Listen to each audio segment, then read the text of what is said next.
好看的书写总是让人赏心悦目。大家好，今天我们来讨论一下如何让我们的字有笔锋，如何让我们的笔画写出轻重变化。我会从工具的选择、控笔技巧两个方面给大家提供一些分享。当然，大家如果有好的提议，希望大家在下方也可以积极的评论。首先，我们从工具的选择上来进行讲解。第一是笔的粗细。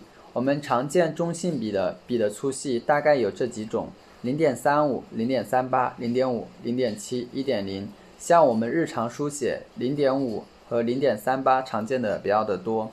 但是我们要明白一点，不管多粗的笔，只要我们的控笔技巧到位，我们还是可以写出很细的笔画的。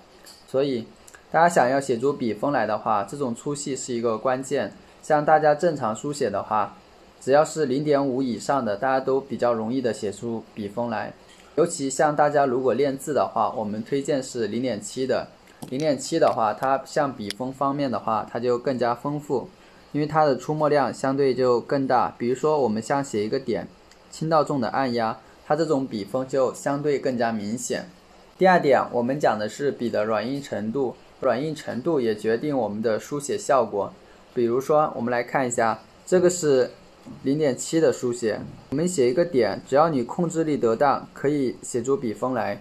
但是我们来看一下，这种是一个中白笔，中白笔的话，它相对笔头更软，但是我们写出笔锋来，它相对就更加容易。大家发现没有？我们可以从这个笔尖上去看一下，它写出这种笔尖来，相对就更加细腻。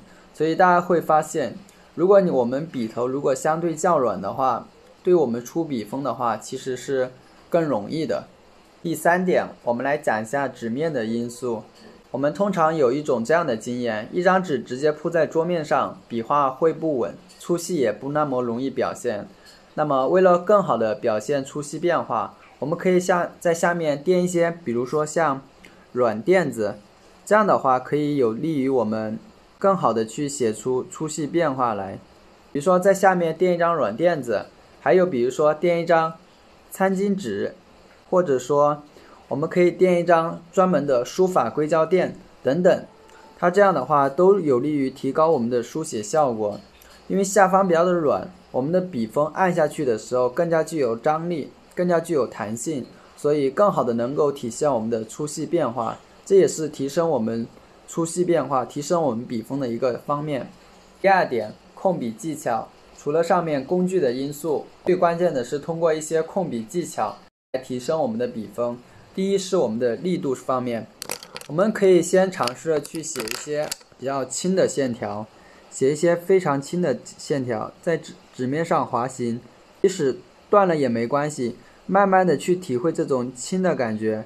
然后我们可以适当的去加重，然后我们最后可以去尝试写由重到轻再到重，由重或者说轻到重再到轻，我们可以这样慢慢的去训练。这样做的目的是慢慢的去锻炼我们的控笔能力，让我们慢慢的去体会这种轻重变化。